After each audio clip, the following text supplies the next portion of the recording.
I'm making a speech. I'm speaking prose. I'm speaking prose, says Monsieur Jourdain, the hero of Molière's Les Bourgeois Gentilhommes. In this 17th century satire, a newly rich businessman decides that he needs social polish and employs an army of tutors. In his speech lesson, his voice tutor tells him that he can speak either prose or verse. Anything which is not verse must be prose. His pupil is delighted to discover that he has been speaking prose all his life. Today, Monsieur Jourdain might well explain, I'm making a speech. I'm making a speech. His tutor might tell him that every word he communicates must be either written or spoken. Anything which is not written must be a speech. Speech making at its simplest means communicating something by the spoken word. On your marks, get set, go is a speech. So is, what's the time? Or, Big Mac with large fries, please. The least communicative people on earth, male teenagers, are speech makers. After, where are you going? Their grunted, over-the-shoulder reply, out, is still a speech. Narrow the definition and think of a speech as an organized body of words in some kind of formal setting to an audience which is expected to listen. Even on this more conventional definition, the world is full of speeches and speech makers. In one of his more memorable speeches, Richard Nixon coined the phrase, the silent majority. He was wrong. The majority is not silent. Almost everyone is a public speaker. In fact, it is very hard to get through life without having to make some kind of formal speech. If you get married, if you have children, if you give a toast or a vote of thanks, or graciously accept an award, if you teach any kind of class, if you ever want people to vote for you or support a cause, if you ever represent your business or your organization at a formal gathering, if you ever become any kind of leader, you will find yourself in front of an audience with nothing more to rely on than the power of your words. And if you were lucky enough to miss all these demands for a speech, they will still get you on your retirement. Sometime, somewhere, you are going to be a public speaker. This book will help you do it well. It will give you methods and tools for creating speeches which produce your chosen result. Speeches which entertain, speeches which inform, speeches which persuade, speeches that make news or make money, speeches which advance your career, speeches which make the audience invite you back next year. In 3 words, high-impact speeches. New rewards for high-impact speaking. Modern life is turning more and more people into public speakers. It is also offering them greater rewards for doing it well. It seems like a paradox. Modern technology offers more and more different methods of delivering a message, and yet there is a new demand for the oldest method of all, live speech. I think this reflects a big change in global society. For centuries, people lived apart from each other, separated by nationality, by occupation, by social status, by race, by gender. English people spoke mostly to other English people. Merchants spoke mostly to other merchants. Except for the purpose of giving orders, landowners spoke mostly to other landowners, and white people mostly to other white people. Men spoke mostly to other men, women spoke mostly to other women. The United States was the first society to grow up without these barriers, except those of race. Americans talk to each other more than any other country, and they still do. It is one of the factors which made the United States a dynamic society and the most successful economy in history. The world has learned to follow the United States. Everybody speaks to everybody, and people explain themselves to other people. There is a continuous dialogue between nations and between different interest groups. Businesses talk to government, to employees, to customers, to pressure groups, and to their competitors. Governments talk to other governments and to their own citizens and voters. Special interest groups talk constantly to allies and adversaries. Voluntary groups talk to citizens and businesses, and governments, and to each other. All of these overlapping dialogues generate public meetings and public speaking. In the business world, it is no longer enough for executives to be good at making things or selling them or keeping costs down or delivering shareholder value. They are also expected to explain things and persuade people to do things in meetings, both external and internal. They have to talk to many different audiences. Crafting good speeches has become an essential business skill and a component of a successful career. The same is true of officials in national and local government. They no longer rule us silently and anonymously, and we expect them to speak to us regularly. For charities and voluntary bodies, there is a very practical need for public speaking, raising funds. Good speeches mean more money for good causes, whether it is the extra coin in the collection plate or winning over the big corporate sponsor. In fact, organizations of every kind are faced with more and more demands and opportunities to speak to an outside audience on a set occasion. Within organizations, both in business and in the public and voluntary sectors, the growth of committees and formal internal meetings and consultation processes is turning more and more employees into public speakers. Because of these changes, more and more leaders and managers in all organizations expect other people to draft speeches for them. That is why this book gives advice on how to produce high-impact speeches for somebody else. If business and government and other organizations spend more time in public meetings, so too does the general public. People often find themselves having to persuade an audience, whether it is a mass meeting or in a small deputation to a local official. More and more people are doing some kind of public or voluntary service. Counselors, school governors, in faith groups, charities, and community organizations on the committee to save their local school. All of this kind of work means more meetings and more speaking. More and more people are giving classes or lectures of some kind, or becoming guest speakers at clubs and societies. All of these new demands for public speaking offer new rewards. In business, a good speech can change perceptions of a company, head off demands for regulation, turn skeptics and enemies into customers or shareholders. In government, a good speech wins votes. For pressure groups, a good speech creates the right kind of pressure. For voluntary bodies and charities, a good speech wins volunteers and contributions. For citizens groups, a good speech can actually save the local school. For the willing amateur, a good speech means more invitations. For everybody without exception, a good speech is a good career move, even if it was delivered by somebody else. The revival of rhetoric. For all of these reasons, we are seeing a revival of rhetoric, the art of speaking. In classical times, rhetoric was one of the 7 liberal arts, and for over 2,000 years, no man could call himself educated or command a place in society unless he had mastered the arts of speaking in public and moving an audience. Women, of course, were not encouraged to speak or even form part of the audience.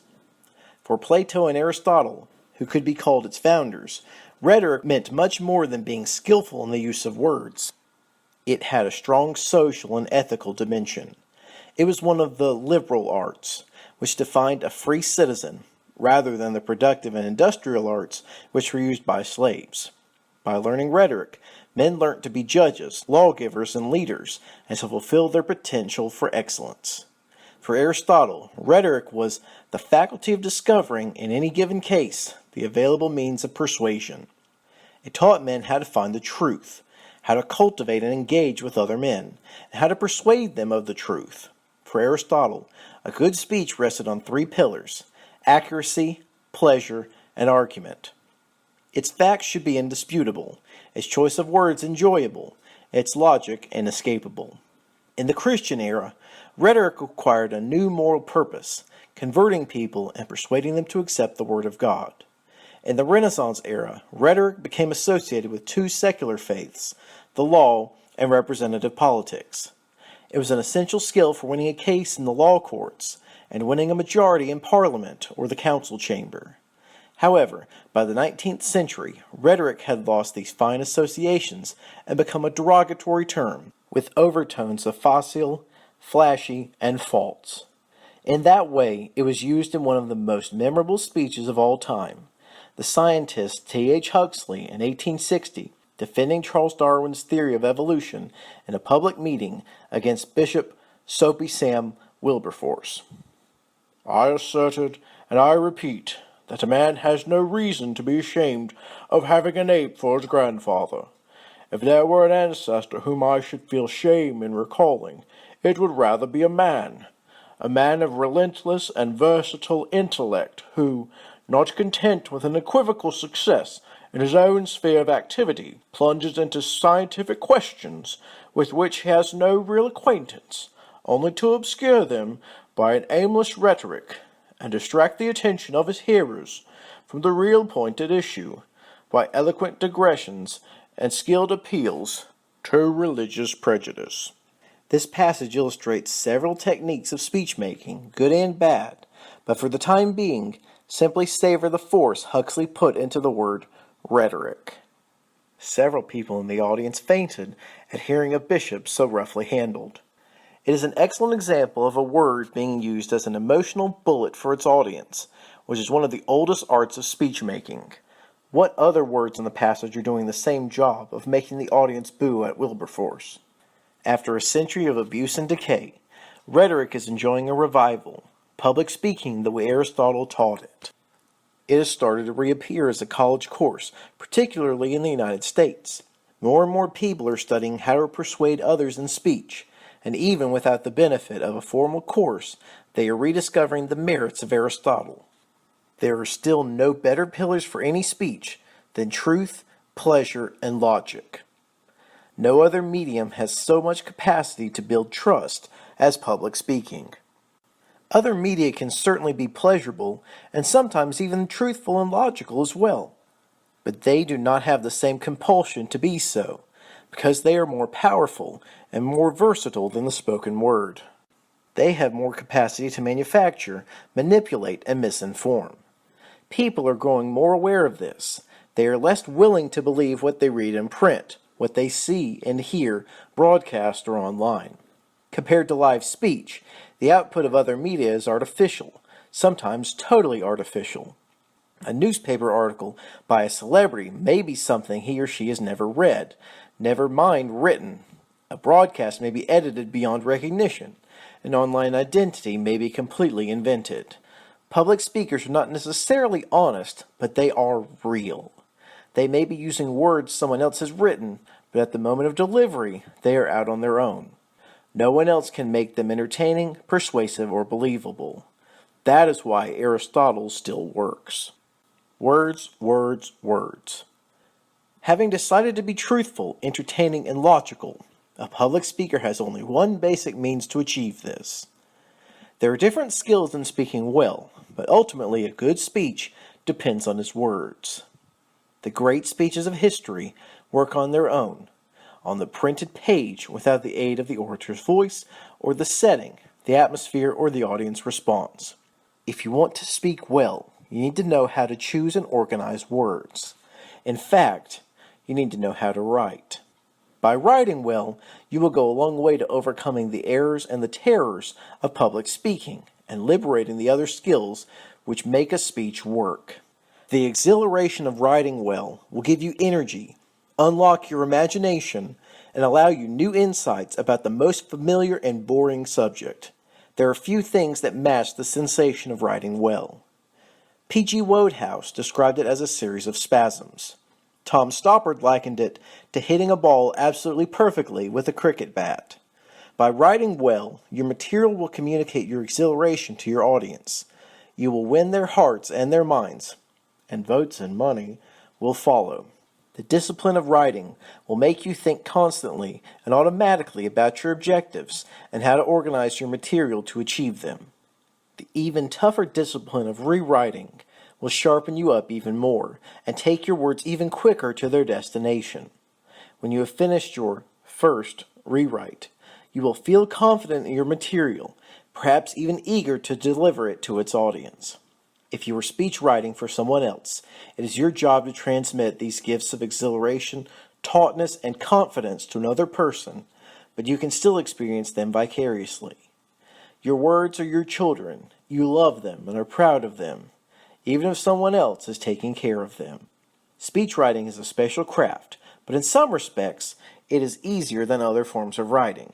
For a start, it does not have to follow quite so many formal rules as written prose. In speech writing, for example, it is perfectly all right to begin a sentence with "and."